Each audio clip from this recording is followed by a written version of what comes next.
Assalamualaikum warahmatullahi wabarakatuh. Alhamdulillah bin nasta'in. Alhamdulillah kita jumpa lagi untuk siri yang ketiga channel YouTube Fakih Synergise. Siapa yang belum tekan butang subscribe boleh tekan. InsyaAllah nanti akan mendapat info tentang video-video baru kami, khususnya membincangkan tentang salat-salat ya. Saya dah bincangkan dua perkara yang sebelum ini. Hari ini kan yang ketiga. Bertepatanlah kita pun dah dekat dengan bulan Ramadan, Syahrul Quran, Syahrul Mubarak. Jadi saya nak bincangkan satu solat sunat yang wujud dalam bulan Ramadan yang namanya solat Qiyam Ramadan ataupun lebih dikenali sebagai solat tarawih ya. Solat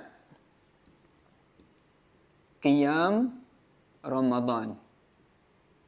Qiyam Ramadan ni maknanya menghidupkan Ramadan, atau juga dikenali sebagai solatut tarawih, solat rehat-rehat.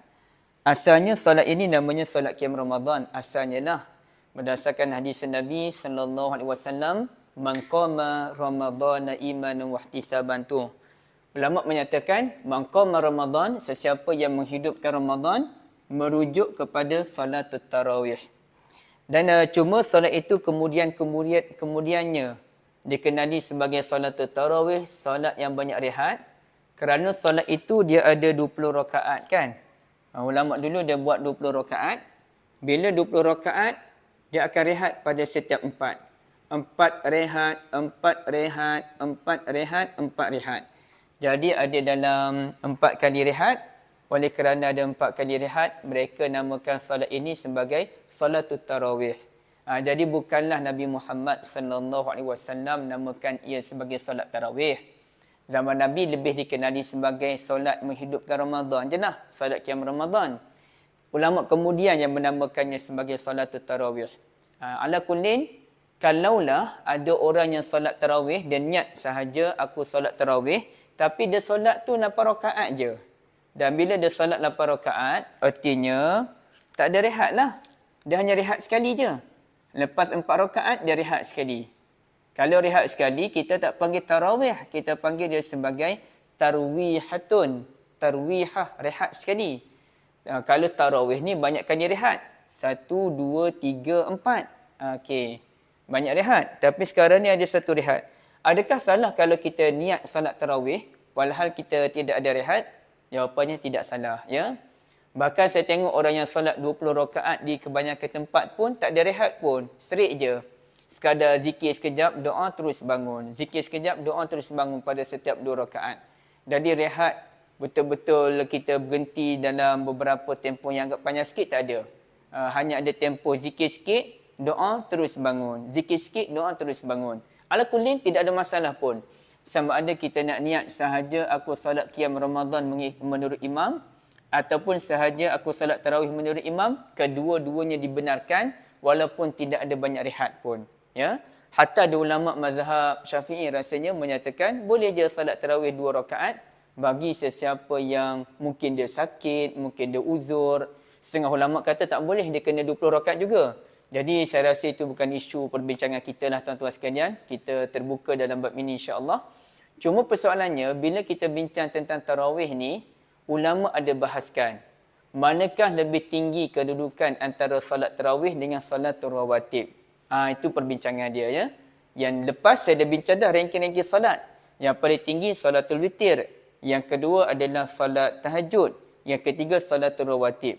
Izinkan saya untuk menyambung perbahasan yang lepas, iaitu ada ulama bincangkan dalam kitab Majmu' Imam Nawawi pun bincangkan mana lebih tinggi ni antara kedudukan solat tarawih dengan solatul rawatib. Mana lebih tinggi? Ada ulama kata solat rawatib lebih tinggi. Ada ulama kata solatul tarawih lebih tinggi. Jadi sebenarnya manakah solat yang lebih tinggi antara kedua-duanya? Baik.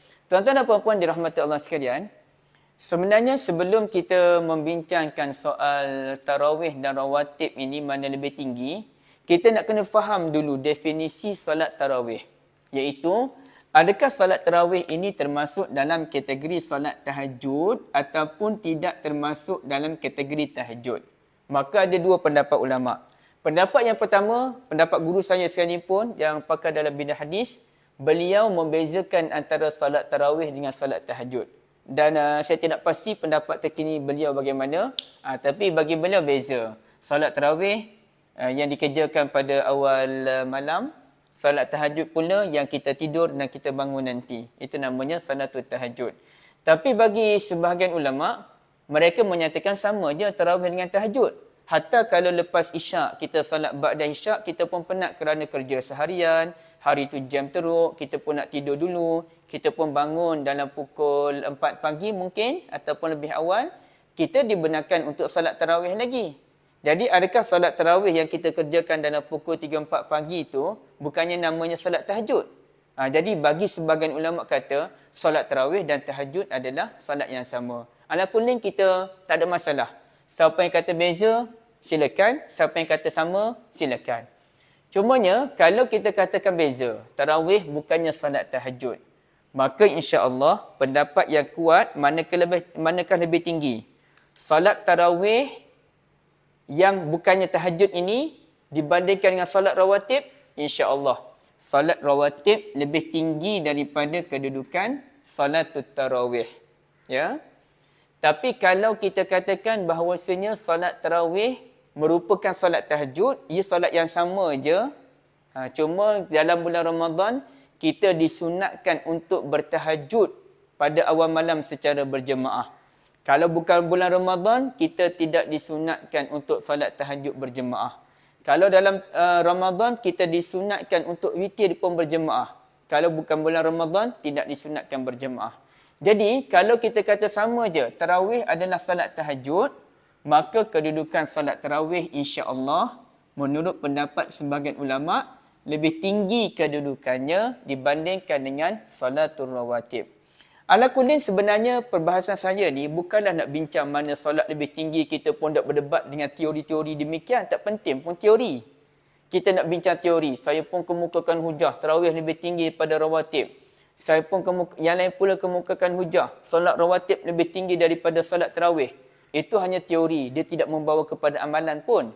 Saya nak bawa perbahasan saya ini kepada pengamalan. Ya, pada pengamalan, iaitu sama ada kita menyatakan rawatib lebih tinggi sama ada kita menyatakan tarawih lebih tinggi daripada rawatib, ataupun kalaulah kita menyatakan rawatib lebih tinggi daripada tarawih, apa lagi? Kita menyatakan rawatib lebih tinggi daripada tarawih, maka tidak wajar kalau kita pergi ke masjid ataupun surau, kita pun solat isyak secara berjemaah, kemudiannya kita pun duduk rehat, relax. Bila orang bangun, as-salatu jami'ah, bangunlah untuk solat tarawih, baru kita bangun solat tarawih, tapi kita meninggalkan solat sunat ba'diyah isyak. Ataupun solat sunat isyak. Itu satu kerugian yang besar. Kerana bagi ulama yang menyatakan rawatib lebih tinggi daripada salat tarawih, artinya salat ba'diyah isyak lebih tinggi kedudukan daripada salat tarawih. Hatta kalau kita katakan salat tarawih lebih tinggi daripada salat rawatib, tetap kita disunahkan, tetap kita diberikan keutamaan untuk salat sunat isyak dibandingkan dengan tarawih, kerana masa tu sesuainya salat sunat isyak. Itu tempat dia.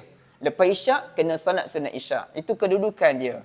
Maka tak kiralah kita pegang pandangan yang mana satu pun, tidak wajar untuk kita meninggalkan salat sunat isyak, semata-mata kita nak memberikan fokus kepada salatul tarawih.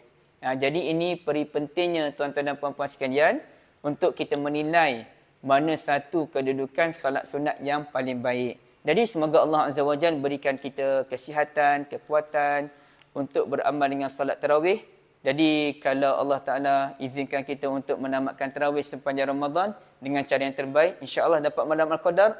Semoga dengan itu kita mendapat pengampunan daripada Allah dan masuk ke dalam syurga Allah Azza wa Jalla.